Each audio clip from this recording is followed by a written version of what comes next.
Hey everybody, welcome back to Old World Legends, where we focus on growing the community. I'm your host, Mike, and with me as always is Evan. So people are kind of obsessed with list building.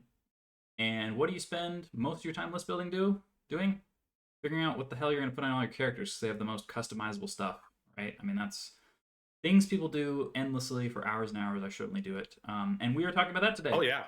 So Yeah, we're going to dive in. We're going to talk about list build character in particular. What's a thought process when making some of your character archetypes? We're going to go over a wizard character today and a melee focused character today, and just walk you through some of the ideas we go through when we're building our lists.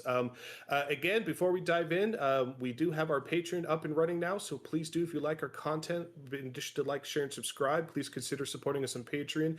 It makes a big difference. We very much appreciate your support, and in particular, if you'd like us to review some of your lists, and do video coverage for that or help you build or craft things, we will definitely do that if you join and become a subscriber. So Evan, let's dive into our topic. Okay, so first off, we've got I'm playing Warriors of Chaos, and I want to have a big melee meathead guy go and whack people in the face.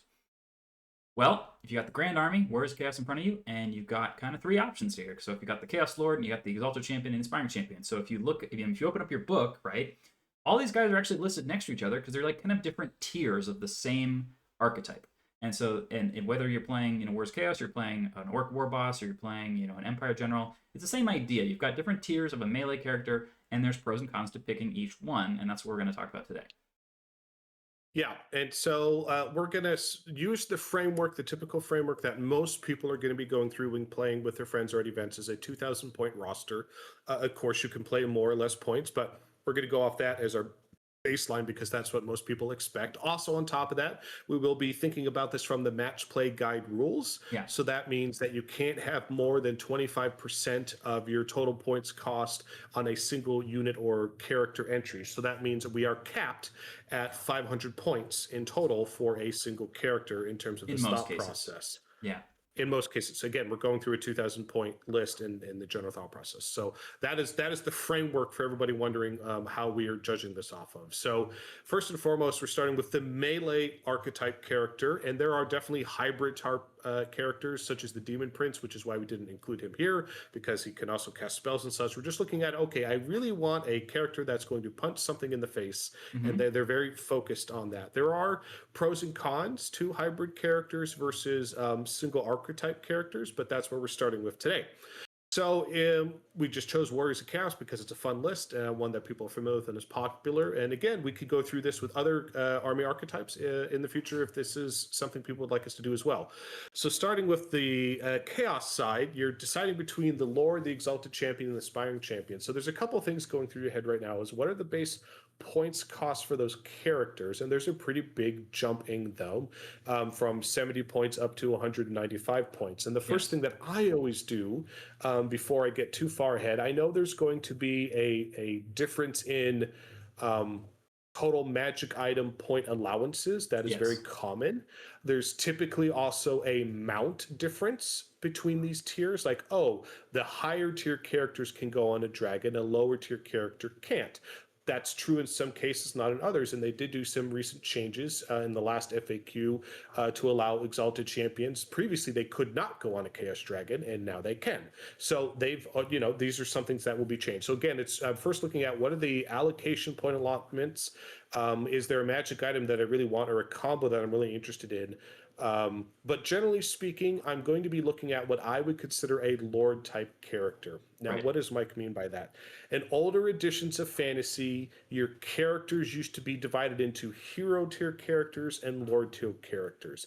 That still sort of exists today in the sense that you have characters that have a higher points allocation for magic items and characters that have lower point allocation for magic items. That really is the only difference in terms of how they do that now. Otherwise, a character is a character is a character. So they have simplified that to a degree in this version of it. But often you would see, for instance, the Chaos Lord and the Exalted Champion, if you look at your rule book, they would be under the same unit entry versus the Aspiring Champion would typically be under a different unit profile entry. So that's typically how they would do that in the way they organize the information. But we're using, in the past, right, we're using a builder tool here, so obviously we're not looking at the rule book. So how many points can I spend on magic items? Are there mount differences? Right. And then the next thing I'm looking at is are there equipment differences or base stat differences? So even Sure. before we look at what we're going to give him, let's look at what a Chaos Lord. Let's start at the top. Okay, movement 4, pretty standard. Weapon skill 7. So I'm looking like, what are the things I care about? I don't care about ballistic skill. I'm making a melee character. I don't care about movement typically because I'm probably going, if I'm making a melee character, that I really want a powerful character that I want to punch the opponent in the face, I want to mount because I want to get there as fast as possible. Yeah. So I'm spending as many turns of the game punching as I can. So I often don't care about the movement characteristic. I'm going to care about the mount movement characteristic. So I do care about weapon skill.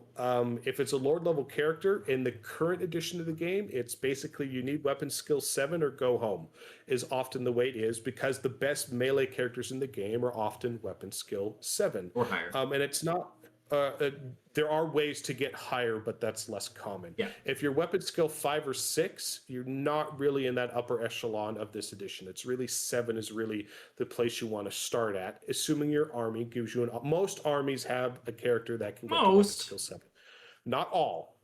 It's not most, but okay. It's most of the ones you play, Mike. It's yes, your Vampire Lord, yes, your Chaos Lord, yes, your Black Orc War Boss, but most armies do not have that. Well, I know Empire can't. Elves can't you? Yes, so you got the 3 elf factions, and then the 3 that you play. And the dwarves can. Yes. And the dwarves can. So 7 of the 19. So what about Beastmen? Nope. Nope. You're capped at 6. Yep. Okay. So it just depends. So I think it's like 7 of the 19 factions now. Or 17 factions. We'll have to look it up later. Yeah. I don't actually have it memorized, but this matters, right? The difference of starting at weapon skill 6 for 7 matters. Now, it doesn't matter for punching up because if your opponent's a higher weapon skill, you'll still hit on 4s because it won't be more than double. But it matters for punching down. The difference of I only have a limited number of attacks in this edition of the game. You're gonna typically your big melee guy will only be swinging 4 or 5 attacks. So the difference of hitting on another big powerful melee guy, because often they're going to duel. You want to take your big melee character and go hunt down the other melee character, or at least saying, I'm so big, you have to run away from me, intimidate him away to dominate the battlefield on that. Hitting him on 3s versus 4s makes a big difference. So that's something that's going through my head. Don't care about ballistic skill. Well, Let's and remember, move on. The reverse happens as well, Mike. If you are weapon skill 6, then that means that the other big bad guy hits you easier. So I find weapon skill is way more about defense. Like, how do I make sure that I don't get hurt, as opposed to how do I hurt the other person? Yeah, and that could affect my magic item choices as well. Yep. So when I'm first looking up, what is the weapon skill? Don't care about the skill. Strength is very important. Again, if I'm taking a big melee character, you want to be strength 5 as your baseline strength. That's more. I think more armies have access to that than they do weapon skill 7. But again, it's still not all characters and all armies are going to be able to get to strength 5 for their melee characters. Just depends on the army. Yeah. And hey, just by the way, look, if you're playing Empire and your best melee guy is your Grand Master in your Strength 4, well, they came up with this new item called the Meteor Hammer, which is just you always move on a 3+, which is great when you are only strength, not that much, right? So that's there are different combos and ways to get around it, but we're just focusing on the Chaos Lord. And again, it is worth pointing out that we're also choosing this because the Chaos Lord is the best baseline stats in the game right now, and for a raw pure character of infantry size as a starting point. In previous editions, it was the Vampire, and this edition is now the Chaos Lord. He has the best raw stats. Toughness 5 is critical. The break point of toughness 4 to 5 is massive, but again, I'm probably going to put him on a monstrous mount. Yes. So it only matters if I'm putting him on a horse or he's an infantry, but otherwise if he's on a chariot or if he's on a monstrous mount, doesn't really matter. So often this comes into play not as much as you would think because you're going to put him on a monster typically and you use the monster's toughness. Wounds 4 is great. A lot of characters cap out at 3 wounds as their base starting cap. So being able to have 4 is a pretty big deal. Again, that's a 25% more wounds than starting at 3. Yeah. So it's a pretty big difference. And in this game, you don't get wounded. Like when you're on 1 wound left, you're still fighting at exactly the same effectiveness. You have the same number of attacks, the same number of everything else. So the number of wounds is just you either died or you didn't die, right? Yep. So one wound makes a big difference, in particular with the number of wounds. Even if when you're just by yourself, when you only have 3 or 4 wounds, or you're on a dragon and you have 7 or 8 wounds, that one wound still makes a big difference Sure. for the math. Initiative, also important. Less important in this edition than other editions, simply because you get +3 to your initiative on the charge. Again, it depends how you're building your character. There's typically 2 ways I'm building a melee character. I'm either building a defensive melee character, like my Black Orc War Boss, who he's about wearing you down over multiple rounds of combat. Or I'm trying to build an offensive melee character in terms of I want to kill my opponent as fast as possible and move on to the next thing. So just depends. So again, for the defensive character, initiative is not so meaningful because I'm building the character with a lot of defensive and I expect him to fight multiple rounds of combat. So not as important. But if I want to kill you the first or second round of combat, initiative can matter. Again, initiative is typically more meaningful if you're charging something that's not on a mount. It's harder to, unless you have a Monster Slayer sword, it is very hard to one-shot another character on another monstrous mount in the first round, even going first. It's almost impossible. You could potentially with the Ogre Blade, but again, it is very hard to do that in the first round. You often cripple them, get them down to a few different wounds, 3 or 4 wounds or 2 wounds, but going through someone that's on a monstrous mount that has 7 or 8 wounds with just 4 attacks or 5, it's just hard, very hard. Sure. The odds are not good, so I'm not going to build a strategy around that. It's a bad strategy. I'm going to assume I at least need 2 rounds of combat. So it depends on what weapon I'm giving them. The initiative often won't be as important the first round because I'll typically be charging, but it will matter on the second round, right? Right. It matters in that clutch situation where you're both on a couple wounds left, and then you have higher than the other person, and you swing first, and you take them down before they take you down. That also, initiative matters a ton if you're playing on your right. Let's say the Chaos Lord's on a dragon or the Manticore, and the other guy has the Dragon Slayer sword. Then your initiative matters a lot. So because it's just that one lucky hit. It is contextually super important, right? But then 75% of the time it doesn't matter at all. But that 25% of the time it matters. It's clutch. Sure. Then you go to attacks, starting with the base attacks 5. That is rare in this edition. That is incredibly high and powerful. And again, rerolls are so hard to come by in this current version of the game. So having just rolling more dice on the attacks is incredibly meaningful, because especially when there are so few dice and you can't reroll them.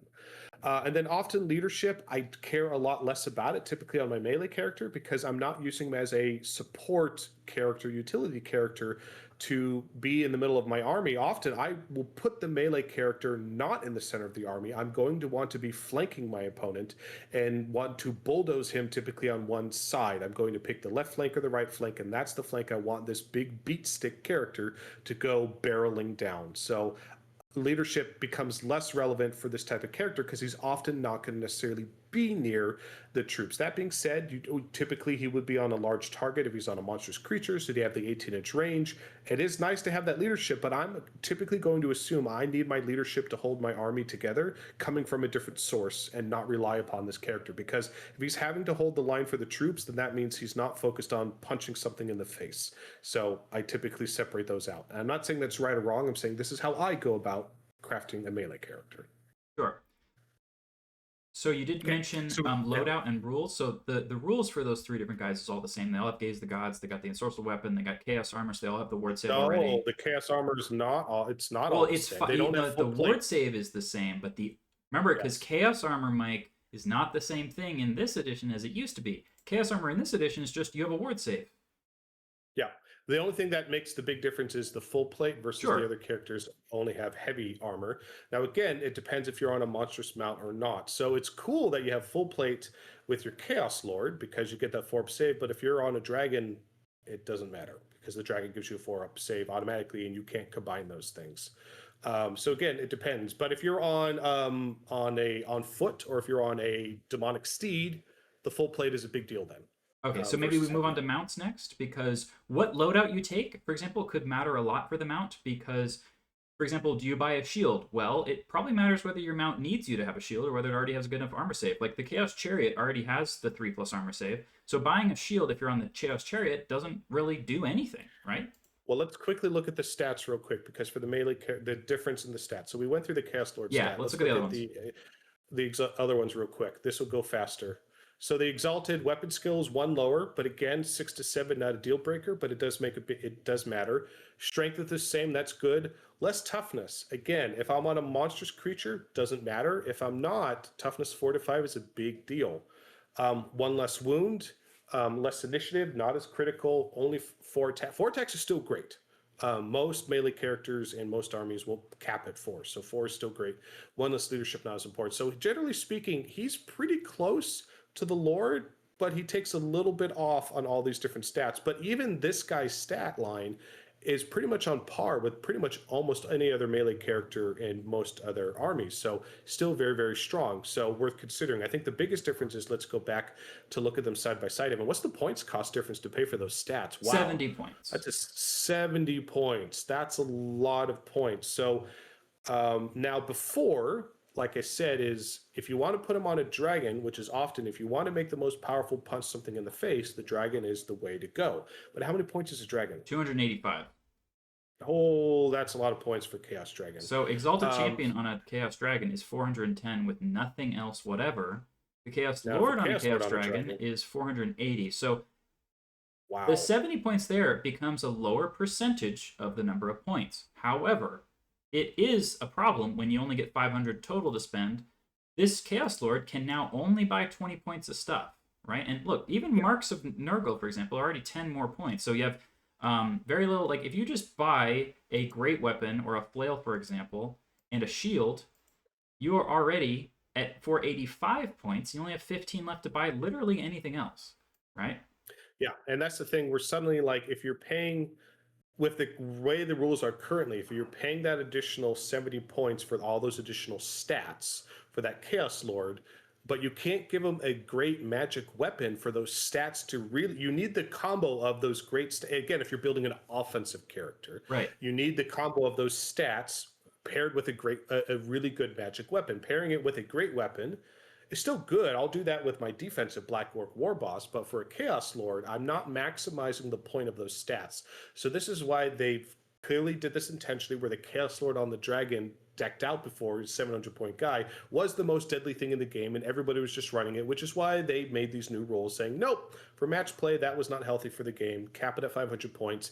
And then they said, you know what, that's a problem for if you're a Chaos player. Well, we'll let the Exalted Champion allow him to go on a dragon. So this is actually right now, I would actually default to, I'd rather have a great magic weapon if I'm building an offensive based melee character. So I'd rather downgrade from the Chaos Lord, even though it's 1 less attack.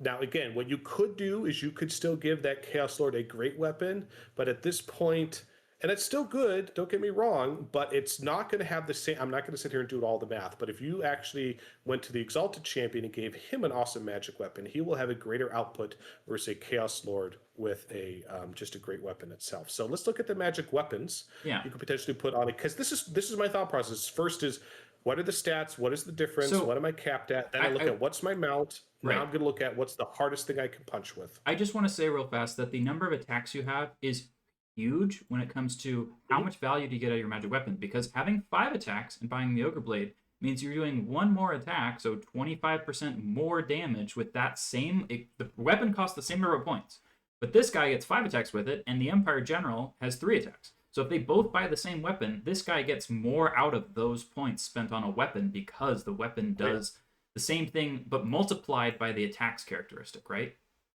So when you downgrade to the Exalted Champion and you don't get the 5th attack, then any magic weapon you do buy gets less swings, right? Mm-hmm. Now that doesn't matter at all if you So here, what are the good ones? Well, the Meteor Hammer. How many points do we have left? We have how many points? So he's got 90 points to spend after he gets to be on a dragon, right? Let's just assume you're doing. And remember, we're talking about the mount options. I actually think that you could go into quite a lot, because I think what's really going on here is you really have the option of the Chaos Lord on a dragon with basically nothing else. Like he's got like full plate, made of shield, and it gaze the gods, or favor the gods. That's it.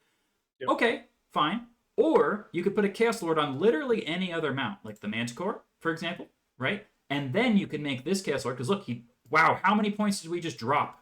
We dropped to 315.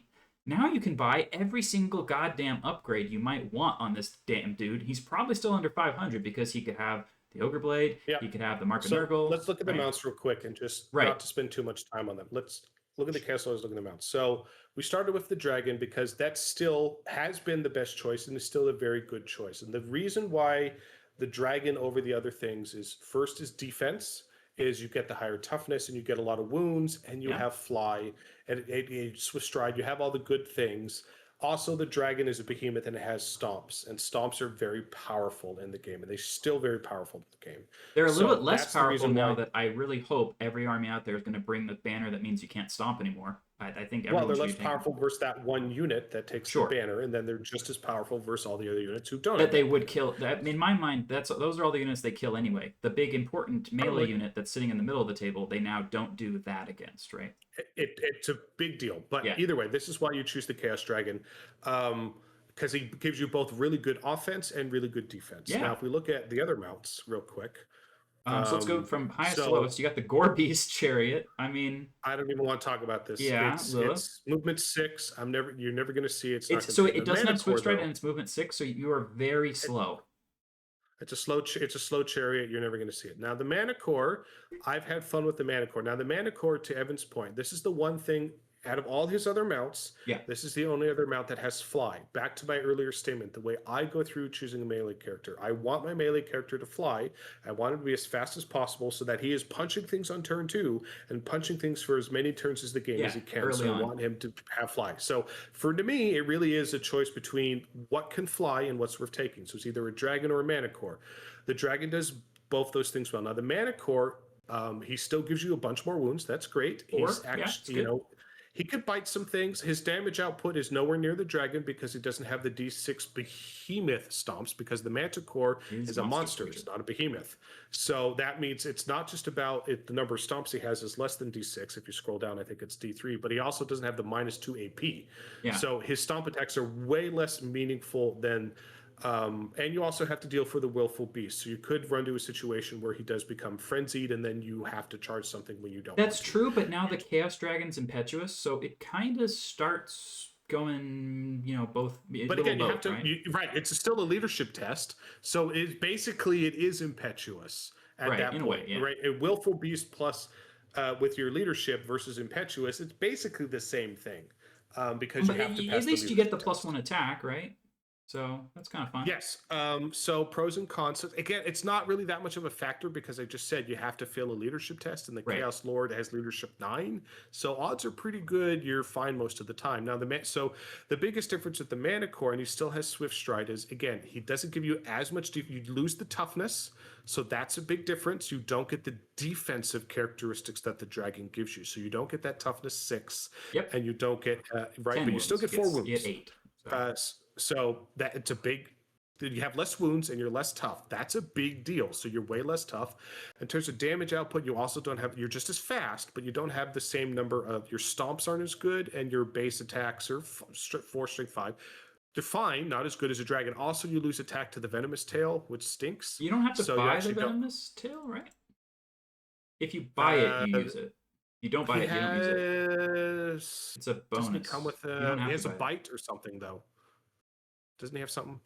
No, he only has Claws? wicked claws. You might okay. be thinking I that guess so I'm certain remembering- dragons Oh, I'm out there thinking of the have to wyvern. make That's what I'm bites. thinking about. I've been playing the Yeah. Black Orc too much. Which, by the way, yeah, your Black Orc on a Wyvern is very similar to a Chaos Lord on Manticore, and you run them all the time. The only question, love 'em. right, is not whether or not you would bring the Chaos Lord on Manticore. The question is whether you bring the Chaos Lord on Dragon or the Chaos Lord on Manticore. It's about opportunity cost. Which one do you pick over the other? Correct. Right? So this is where it comes down to you're really making for me, there's 3 competitive choices right now for Chaos. You're either doing the Lord on the Manticore, so you have tons of points you can spend on magic items or demonic upgrades. Yep. Or you're putting them on the Dragon, you want to maximize your defense, but then you don't have. Then you're just giving him a great weapon or something else, and you're closer to that Black Orc build, that defensive focused melee character, which the Dragon's the best combo to go there. Or you're going with the Exalted on the Dragon, so you're trying to thread the needle of the best of both worlds. Quite frankly, I think all 3 of those options or combos are great options. You're just having to pick between them. They're all pretty solid. Or to Evan's point, the Chariot.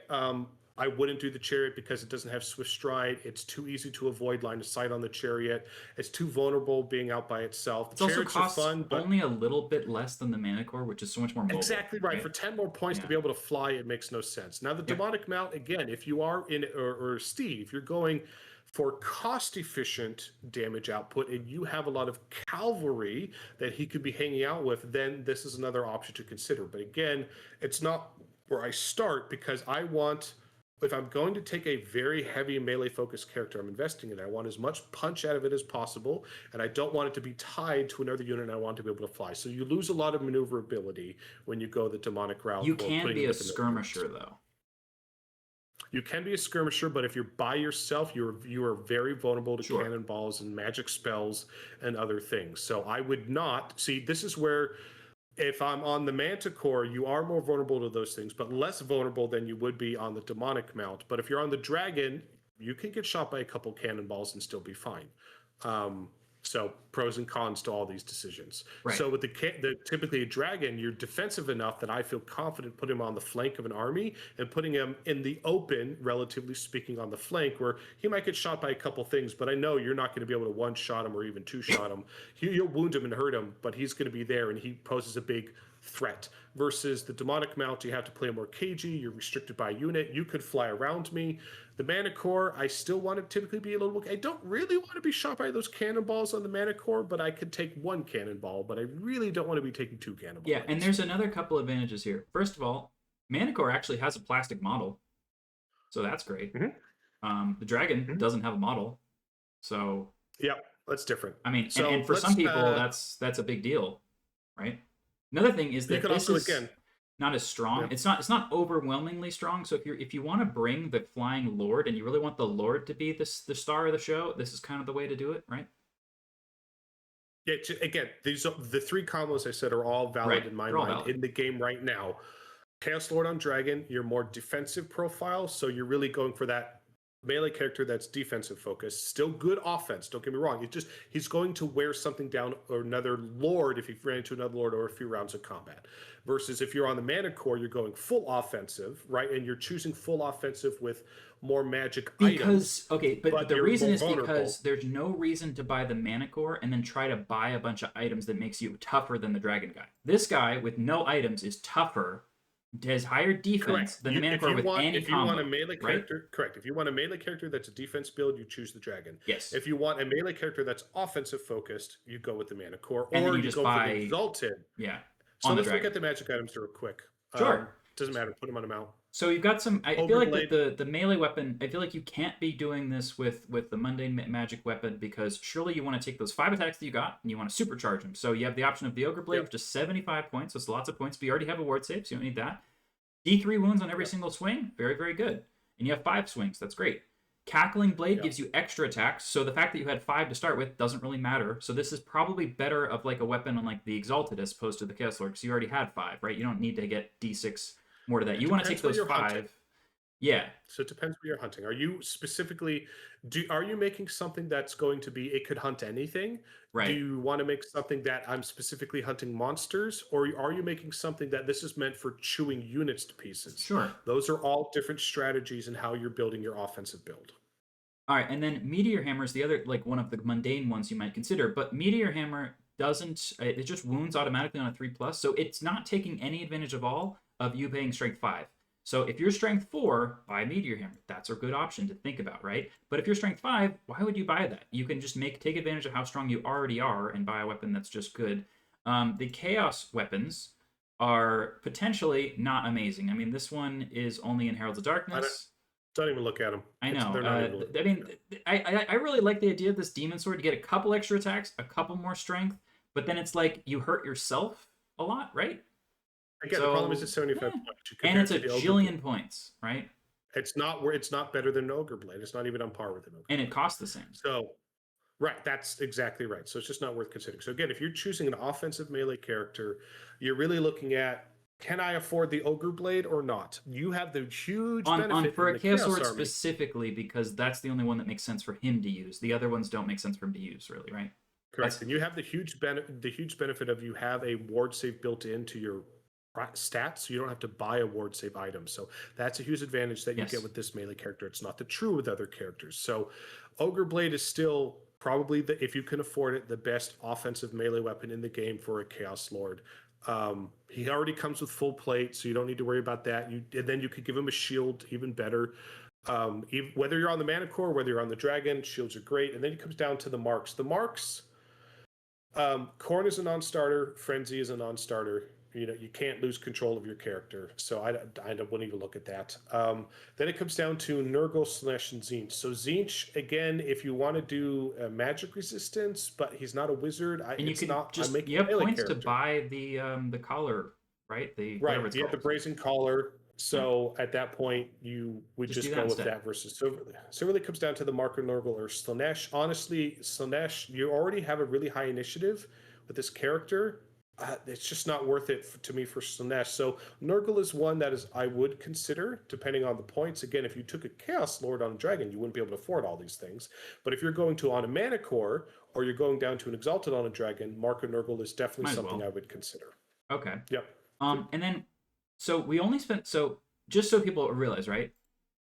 We're not, if we wanted a defensive guy, we wouldn't take the Manticore. So because we're taking the Manticore, therefore we must be buying a magic sword, right? We picked we looked at all the weapons options there are. The only one that makes sense for him to buy is the Ogre Blade. All the other ones are less good or not, or cost too many points, right? So, okay. So then we bought that.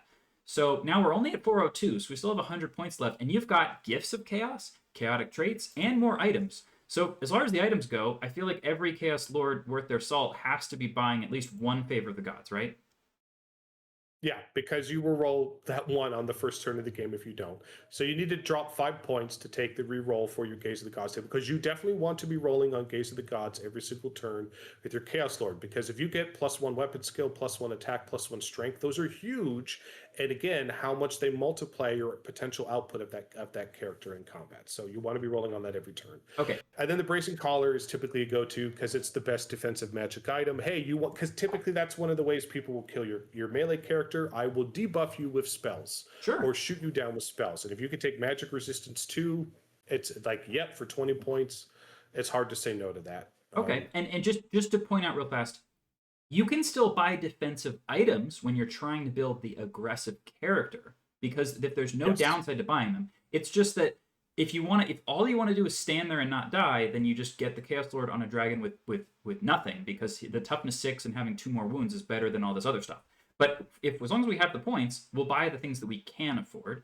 Then we've got, we have 73 points left to spend on Gifts of Chaos, which are interesting. So first of all, extra arm is an option. If you just want to murder shit, right? You've got 5 attacks to start with. Why not an extra one? That's potentially an interesting one, right? It's just a lot of points. It is a lot of points. But when you bought so this is probably only worth it though when you have the Ogre Blade, right? So I will say this, at this point, this is where my thought process is going building lists. I could keep dumping more points into this character. That doesn't mean that I should. Right. That's a good point. So again, it depends on your meta, your tournament scene, and how you're doing it. Too many people fall into the trap of, I can spend more points, therefore I should. Yes. That is not true. Those points could be spent on something else. Your Chaos Lord by himself will not win the game. Yes, he's the quarterback and he's the most MVP of the way you're building your list, but he needs the rest of his team, the rest of his army in order to win the battle. In particular, if you're playing objective-based scenarios and many different things, it's not all just about killing. So often, I would say, you know what? He's on this, either he's on a Manticore and has this, or he's on an Exalted and on a Dragon, and he has great offense. He has great maneuverability. He has a ward save. He has magic resistance. I often would stop there.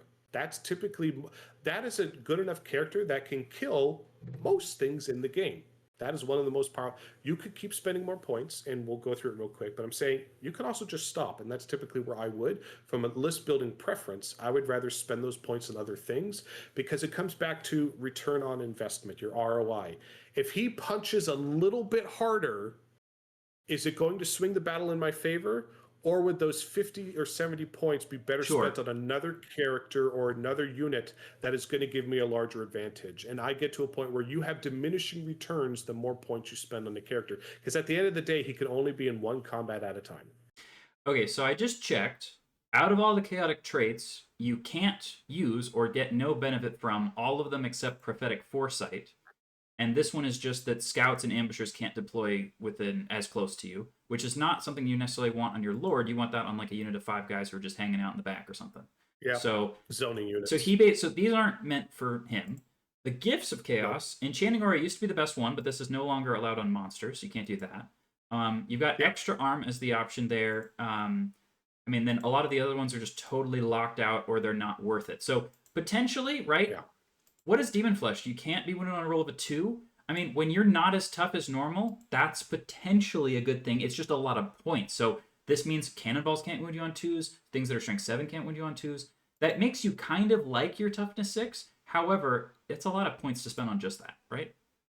It is, and it's very contextual. And this goes back to, again, list building strategy. Sure. I personally do not like building very contextual things. I like building general all-comer lists. Sure. Because, again, my mindset is a general list playing whatever scenario. I don't know what the scenario is. I don't know who my opponent is, because that's the way I like to play the game and the way I like to build lists. Like, this is a general all-comers list. So you can tailor your list because you know you're always going to play your buddy, or you're going to an event. And here's the big bad meta in the current, like, hey, I need to go kill a Sky Lantern. What's the thing that's going to help me? Right? There's nothing wrong with that. But generally speaking, I'm building general lists, all-comer lists. Okay, so I put extra arm on here just because, hey, if you're going down the route of I want the Chaos Lord himself to beat the absolute crap out of you, might as well just have more attacks for that Ogre Blade to take use of.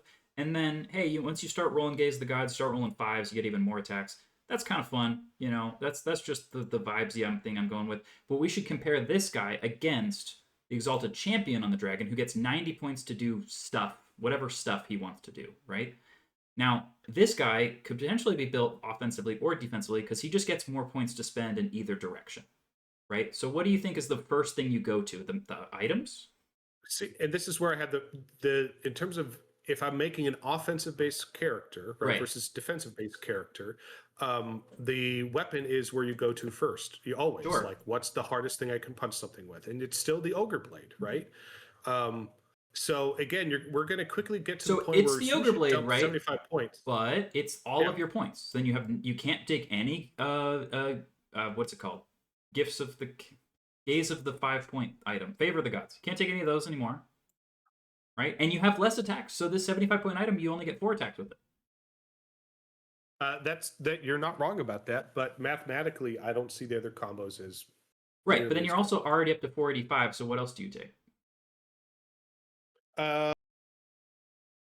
You can't take the brazen collar. That's a problem, right? Yep. So now, if you take, they specifically raised the ogre blade by 10 points to cause this problem where you can't have your cake and eat it too. They did that on purpose. So now you are a little bit more vulnerable to magic. This is where, again, it's like, do I want a little bit more defense or do I want a little bit more offense? So either you're trying to protect yourself and you're really choosing, like, am I trying to protect myself versus artillery, or am I trying to protect myself more versus magic? Those are really the things you care about because you already have a great armor save. Right, but you have a can't ward do save. either of those if you buy the Ogre Blade, right? Because you don't have any way to give yourself like a one-off ward save. You don't have any way to make yourself tougher. Not with 75 points, right? Yeah. This is where you run into that problem, right? So this is where, but you're inherently tougher because you're on a dragon versus a manticore. Yes, true. So yes. that makes you have more wounds and you have a higher toughness. Going from toughness 5 to 6 is a big deal. My question is just, does it make more sense for this guy to have the Cackling Blade since he starts with less attacks? He's still strength 5, right? So he's going to be strength 6 with this. And he gets to have 4 plus 7. Yeah, but he Yes, but he gets strength 6 with somewhere between 5 and 10 attacks plus all of the ones he can get with Gaze of the Gods. Again, that's a random factor. Gaze of the Gods I view as gravy. It's not something I rely upon. That's the way I build my list. So I view it as, is this character meant to just munch anything? Like, it could, like, does it need to kill other dragons? Yeah. If it needs to kill other toughness 6 things, going from strength 6 to strength 7 makes a big deal. If I'm just trying to munch units, then the Cackling Blade is great. But the other problem with the Cackling Blade, go back to it. What's its AP? 1.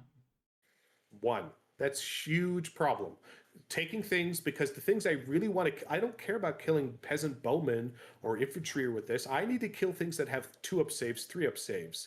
right, with this thing, whether those are monsters, elite infantry, or elite cavalry, and taking those other things from a 2-up save to a 3-up save, or a 3-up save to 4-up save, right? -1 versus -2 is massive in terms of the die statistics. So this is where I just come back to the math. It doesn't make more sense to do this. If I Sure. need to kill those elite things more reliably, if I'm not saying he needs to be an elite killer, cool. But the way my brain will always work is I will always focus on, I want to make an all-comer list. I need to make sure this guy can show up to the fight, and whatever shows up on the other side, he could beat it, All right, or so has a then good chance of beating you're it. probably instead going, I don't take either of those, and I just buy something to give me like a regen save, right? Like Crown of Liberalist and Conquest. It's an option. Yeah. And then, because again, the main problem here is that once you bought the Ogre Blade, you didn't have any magic item points left to buy anything else. So then, if we're Yeah. not buying a magic item, a magic sword in this guy, then this guy's not very much of an aggressive character either. This guy's back to being, I just stand there Being and a kind of defensive grind, character. right? And there's nothing wrong. Those are great. I love doing that with the Black Oak War Boss, where he's on a wyvern and he just has the troll hide trousers and he's in full plate armor and he has a great weapon. And you're just like, I'm just going to stand here, and eventually, over several rounds of combat, he's going to wear you down. And that's a great melee character as well. And I'm a huge fan of the, I'm on a big monster, I'm really tough, I have good armor, and I'm just going to eventually tear you down with this great weapon over typically 3 rounds of combat for those big nasty things. Yep. And All that's right. another great way to build it too. So then what else do we, because again, I think actually once you're on a monster, both the gifts of chaos and the traits don't really come into play very much. So They don't. so now when you're on foot, when you're on the, like, for example, you could go into a whole other thing about if you chose to take the demonic mount, then you've got those options. Now suddenly a lot of those are actually possible, right? So Yes. yeah, so the Exalted Champion on the Dragon, if we don't take Ogre Blade and we take Regen instead, and I assume you also probably want to take Favor of the Gods, because otherwise, if you don't take this, you're feeling really risky at Ideally, rolling. you'd want to take one. Yes. Okay. Then what else is? Yep. What else is Brazen Collar? That's it. Yes. If you're going defense, yeah.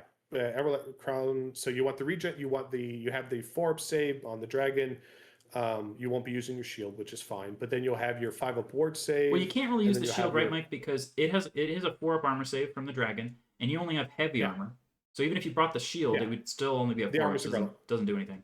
That's true. That's another good point. But with the great weapon, that's right. It could just matter. It wouldn't matter for shooting, because the dragon already gives you the 4-up. Yep. So you have your best armor save, you have your ward save, you have your regen save, you have your anti-magic. This guy's really, really tough and really, really durable, and he wants to wear the toughest thing down over multiple rounds of combat. Right. Yep. It's a very powerful build. So I think this is usually what people end up with, because you got the magic resistance for magic, you got regen for just damage. In particular, regen is really good when you're just, great, I got shot with cannonballs. Well, here I get to do a 5-up against all of that with the regen. So it really helps slow down how much damage you take from that kind of stuff. But you don't have a magic weapon, right? Or I mean, you have your mundane, you have your sort of, whatever, AP1 sword for if you get charged by a banshee, but you don't have anything juicing up how much damage the guy is doing. This guy is basically just a little jockey that rides a dragon to battle and makes the dragon not die. That's what he is. He's still pretty. He's still, again, the Exalted Champion is still better than most other melee characters and most other armies. The only things that's going to be better than him are like the Duke, right, or a decked out Vampire Lord. I think that the High High Prince on a Star Dragon is better than him, because we are both actually, no wait, you're toughness 5, I'm 6. The High Prince on Star Dragon has higher weapon skill. Yeah. So I have higher toughness and higher weapon skill. We both have the same number of attacks. I can buy a magic weapon if I want to. You don't have one. Yeah. Now you might have 3 potential. saves, but I probably actually do as well. So really, the only thing that the Exalted Champion on a Chaos Dragon has that the Prince on Star Dragon doesn't have is Gaze the Gods and MR2. Those are the only things that he gets to do that I don't.